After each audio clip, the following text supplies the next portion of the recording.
Professor Orestes, a gente vai falar agora a respeito da aula número 1 de conjuntos. Vamos fazer uma visão geral a respeito de conjuntos. Bom, o conceito de conjunto, elemento e pertinência é considerado uma ideia primitiva. Não tem uma definição muito específica para isso, não. A gente vai entender que um conjunto é uma coleção ou agrupamento de objetos de uma categoria qualquer. Os objetos que formam um conjunto são chamados de membros ou elementos do conjunto. Agora, observe o seguinte, como é que a gente vai fazer a notação de um conjunto? Bom, todo conjunto se escreve entre chaves e se denota mediante letras maiúsculas, A, B, C, pelo menos essa é a regra e é assim que deve acontecer. O que é que vai acontecer? Por exemplo, o conjunto das letras do alfabeto, A, B, C, X, Y, Z, se pode escrever de que maneira? Conjunto das letras é igual entre chaves A, B, C, até x, y, z. Considerando esse raciocínio, a gente ainda vai pegar e vai dizer o seguinte, na teoria dos conjuntos, a repetição dos elementos é desnecessária. Então, o conjunto x, x, x, y, y, z, simplesmente será x, y, z. O que a gente deve tomar cuidado é o seguinte, o número de elementos de um conjunto Q se denota por NQ. Dessa forma, conjunto A de elementos A, B, C, D, E. Número de elementos de A, 5. Conjunto B de elementos X, Y e Z. Número de elementos do conjunto B, 3. Vale ressaltar que, embora a gente não tenha que se preocupar com a repetição, é importante saber que o conjunto B é formado por 3 vezes o elemento X, 2 vezes o elemento Y e aí o elemento Z. Ok? Em seguida, eu preciso de falar da relação de pertinência. Pessoal, para indicar que um elemento pertence a um conjunto, a gente vai usar o símbolo de pertence. Então lembra, você usa pertence ou não pertence quando você está trabalhando o quê? Quando você está trabalhando elemento com conjunto. Tá ok? Se a gente trabalha elemento com conjunto, a gente usa pertence ou não pertence. Então olha só, considere um conjunto M de elementos 2, 4, 6, 8 e 10. 2 pertence ao conjunto M. 5 não pertence ao conjunto M. Ok? Então, elemento com conjunto, nós usamos pertence ou não pertence. Como é que a gente determina conjuntos? Bom, eu posso determinar um conjunto por extensão, né, que é quando a gente pega e escreve todos os elementos desse conjunto. Por exemplo, o conjunto dos números pares maiores que 5 e menores que 20. 6, 8, 10, 12, 14, 16, 18. Escrevi por extensão. Ou eu posso escrever por compreensão. Compreensão é o quê? P é igual a quem? Os algarismos. Quem são os algarismos? 0, 1, 2, 3, 4, 5, 6, 7, 8 e 9. Então eu dei uma característica dos elementos e aí coloquei esses elementos lá. Outra forma de escrever por compreensão é a seguinte. P é um conjunto de elementos X, tal que X é igual aos algarismos. Tá ok? Tal que X é igual aos algarismos. Perfeito? Continuando com essa relação, eu preciso te falar a respeito dos diagramas de Venn. Pessoal, diagramas de Venn a gente vai usar círculos, quadriláteros. E qual é a nossa intenção com os diagramas de Venn? A nossa intenção é representar os conjuntos de forma gráfica. É claro que a gente não vai conseguir pôr todos os elementos ali dentro, mas a gente pelo menos consegue ter uma ideia representativa desses conjuntos. Além disso, precisamos perceber o seguinte. O que é um conjunto vazio? Conjunto vazio é aquele que não tem elemento. Pode ser chamado de conjunto nulo e a gente vai representar ele por 2 chaves sem nada no meio, ou por um diagrama de Venn com um traço em cima, né? Que é para dizer que era um diagrama de Venn sem elemento nenhum.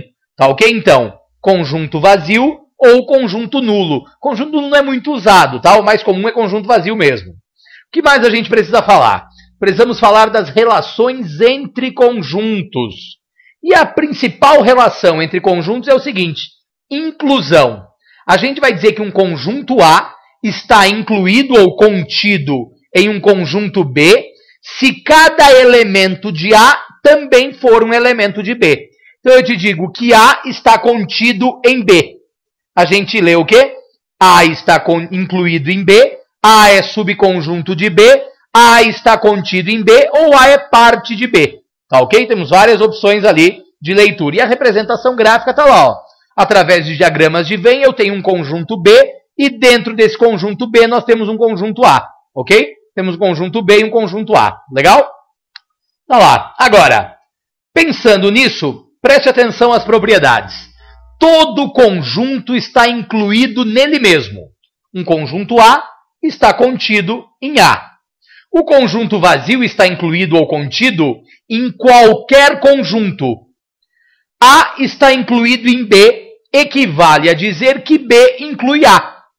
Né? Então, A está contido em B. Se a gente lê de trás para frente, é a mesma coisa que dizer que B contém A. E se A não está incluído em B, ou não é subconjunto de B, significa que pelo menos um elemento do conjunto A não pertence a B. Ok? Então A não está contido em B. Depois disso, nós precisamos falar a respeito da igualdade de conjuntos. Pessoal, dois conjuntos são iguais se e somente se A é subconjunto de B e B é subconjunto de A. E ainda, se tiverem os mesmos elementos, é claro, nós temos conjuntos iguais. Então, dá uma olhada. Eu tenho um conjunto A de elemento x, tal que o elemento x ao quadrado é igual a 9. E um conjunto B de elemento x, tal que x menos 3, multiplicando x mais 3 é igual a 0. Se a gente resolver ambas as equações, a gente vai ver que os dois conjuntos têm os mesmos elementos, consequentemente, os conjuntos A e B são conjuntos iguais. Ok? Depois da igualdade, lembra, temos que falar de conjuntos disjuntos. Dois conjuntos são disjuntos quando não possuem elementos comuns. Ok? Se não houver elementos em comum, esses conjuntos são disjuntos. Nós ainda temos subconjuntos ou partes de um conjunto. Pessoal, A é subconjunto de B ou está contido em B se todo elemento de A é também elemento de B. Então, dá uma olhada no seguinte, consideremos um conjunto B. Veja que esse conjunto B possui um elemento M, um elemento N e um elemento P. Para criar os subconjuntos, a gente vai pegar esses elementos e vai tratar esses elementos 1 a 1, 2 a 2, 3 a 3. Observa, os subconjuntos de B são M é um subconjunto de B, porque existe um elemento M em B. N é subconjunto de B. P é subconjunto de B. Atenção agora. Mn também é subconjunto. MP, NP. E MNP, que é o próprio conjunto A. Além, é claro, não esqueça, do conjunto vazio. Então, os subconjuntos de um conjunto são formados pelos elementos desse conjunto. Logo, a gente deve observar o seguinte. Quando a gente admite isso, as partes do conjunto B estão dispostas aqui, ó, certo? Agora, cuidado. Nesse caso, nós temos 3 elementos e 8 subconjuntos. É importante perceber o seguinte. O número de partes de um conjunto ou subconjuntos é calculado utilizando uma potência de 2.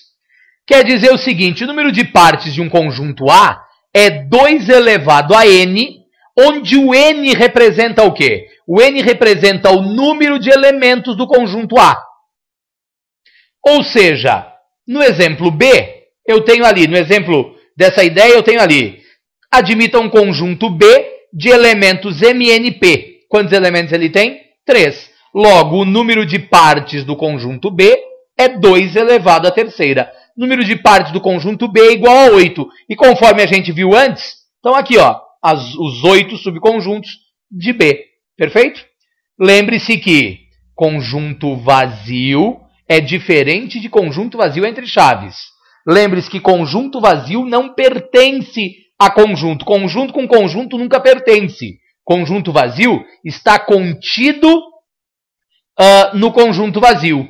E o conjunto vazio está contido em A, se e somente se o conjunto vazio pertence às partes de A. E o conjunto A está contido em A, se e somente se o conjunto A pertence às partes de A. Ok? Perfeito? Legal? Essa é a ideia que nós tínhamos para a nossa primeira aula de conjuntos. Resolva os exercícios. Grande abraço, até mais.